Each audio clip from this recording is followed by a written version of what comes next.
tous en direct du Fénois. Nous sommes le lundi 10 février 2025 et j'aimerais revenir un petit peu sur la factorisation.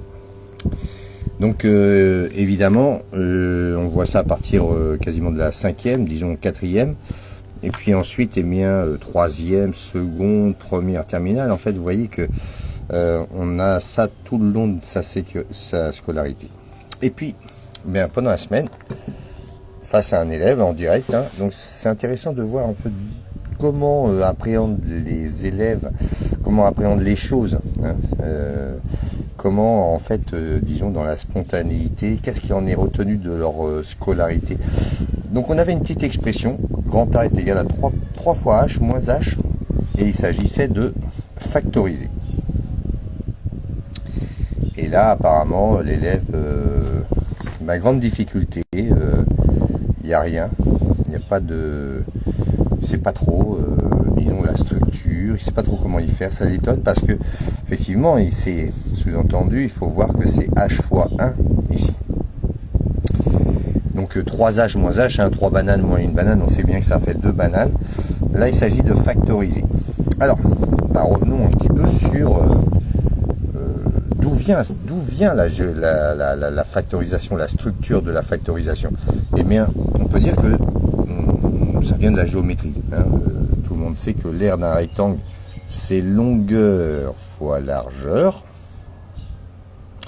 Donc si je partage la longueur en 2 parties, petit a et petit b, admettons, et la largeur, appelons-la k.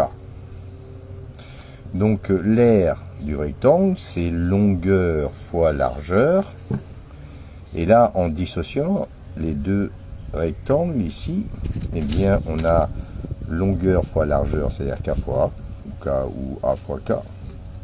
Et puis, largeur fois longueur, k fois b ou b fois k. Donc l'aire du rectangle, eh bien, c'est ce rectangle-là, plus ce rectangle-là. Donc géométriquement, on voit bien comment ça se passe. Donc c'est k fois a plus k fois b. Alors, il est bien évident que k, c'est notre facteur commun. Je mets sous forme géométrique, donc k. Je le mets avec un triangle.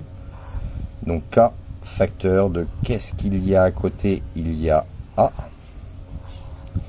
Le signe entre les deux, il vient ici. Et qu'est-ce qu'il y a à côté du k? Eh bien, il y a le terme b.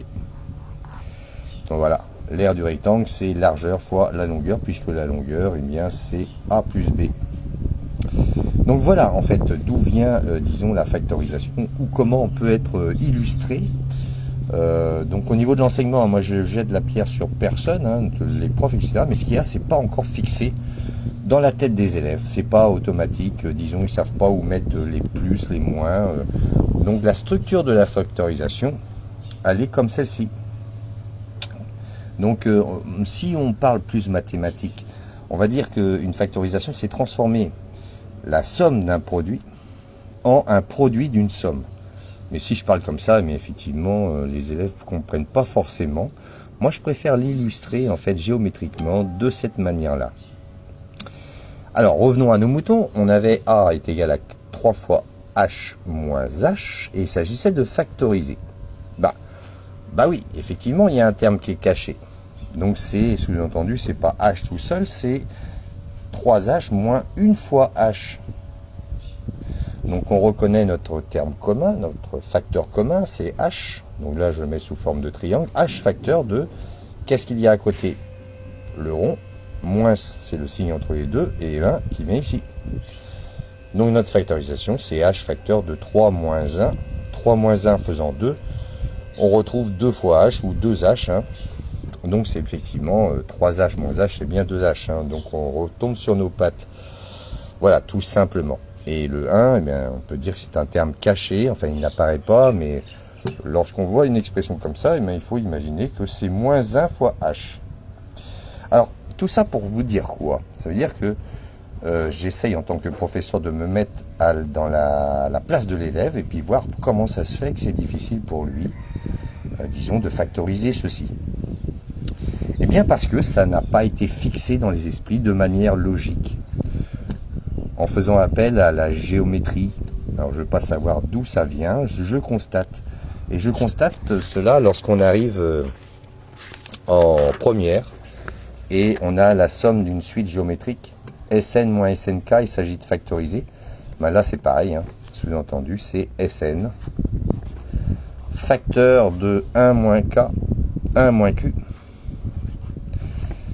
Et si on veut en être sûr, eh ben, il suffit de développer. Sn fois 1, ça donne bien Sn. Le signe entre les deux, moins ça. Sn fois moins Q, ben, moins Snq. Donc il s'agit de redévelopper. Et là, souvent, vous noterez, là, on est en classe de première. Et première même spé. Hein. Démonstration de la somme d'une suite géométrique. On a besoin de faire une petite factorisation. Mais si on revient même en quatrième, troisième, en fait, si on fait une petite factorisation, et admettons qu'on ait cette expression-là, ben c'est la même chose. Donc là, on va reconnaître notre facteur commun, c'est 3x moins 2, très bien. Mais l'élève, en fait, est très embêté parce qu'il n'y a rien à côté. Bah oui, mais il faut s'imaginer que c'est 3x moins 2, sous-entendu, fois 1. Et là, il n'y a plus de problème. Et si je mets des formes géométriques, c'est pour aider en fait à la structure de la factorisation. Voilà, en direct. Donc triangle multiplié par, on ouvre des crochets, on les ferme. Qu'est-ce qu'il y a à côté du triangle? Eh bien, c'est notre rond, admettons. Donc ici, on va avoir 4x plus 1. Le signe entre les deux, eh bien, c'est moins. Et qu'est-ce qu'il y a à côté? Mais il n'y a pas rien, il y a 1. Donc c'est moins 1. Et puis ensuite il suffira de réduire, hein, donc 3x moins 2. Facteur de 4x plus 1 moins 1, ils partent, donc il ne reste plus que 4x. Donc on peut le renoter comme ceci, 4x facteur de 3x moins 2. Voilà ce que l'on peut dire en fait à propos de la factorisation. Et ça revient de loin, ça vient de la géométrie. Alors souvent, disons, en termes de qualité d'enseignement, que ce soit au primaire, que ce soit au collège, ben c'est sûr, hein, les élèves, l'attention des élèves, il y a plein de choses, mais en fait, qu'est-ce qu'ils en ont retenu au lycée? Rien, puisque des fois on arrive en terminale et ajouter 2 fractions ou même simplement faire une petite factorisation comme ça, ils sont pas en mesure de pouvoir le faire. Alors voilà, je vais appeler un chat un chat. Je sais pas si je me fais beaucoup d'amis en parlant comme ça, mais soyons sûrs d'une part, on va dans le même sens tous et on essaye de faire en sorte de structurer un esprit chez les élèves afin de faire des bons citoyens. Et apprendre à penser, eh bien, c'est déjà créer une partie de logique qui permettent en fait de voir où se placent les signes multipliés, les signes moins ou plus, comment se passe en fait, comment s'articule une petite factorisation de ce genre. Voilà, j'espère que vous avez aimé cette vidéo. Nous sommes lundi 10 février 2025, c'est mon anniversaire. Et nous avons travaillé un petit peu sur la factorisation, sans faire des grands chapitres en fait qui sont liés des choses plus difficiles. On revient là véritablement sur des erreurs que les élèves sont susceptibles de pouvoir faire et qu'ils le font, puisque finalement, dans l'ensemble, en fait, on s'aperçoit que rien n'a été fixé véritablement dans les esprits. Bon, bien sûr, il y a des bons élèves, hein, et heureusement, et puis tant mieux pour eux. Je suis pas là pour rabaisser, je suis là pour constater en fait l'immensité du désastre souvent de l'éducation nationale.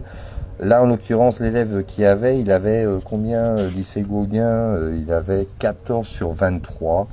Donc c'est à peu près correct, personne ne peut s'en apercevoir, il est normalement constitué, ils sont gentils, ils sont mignons.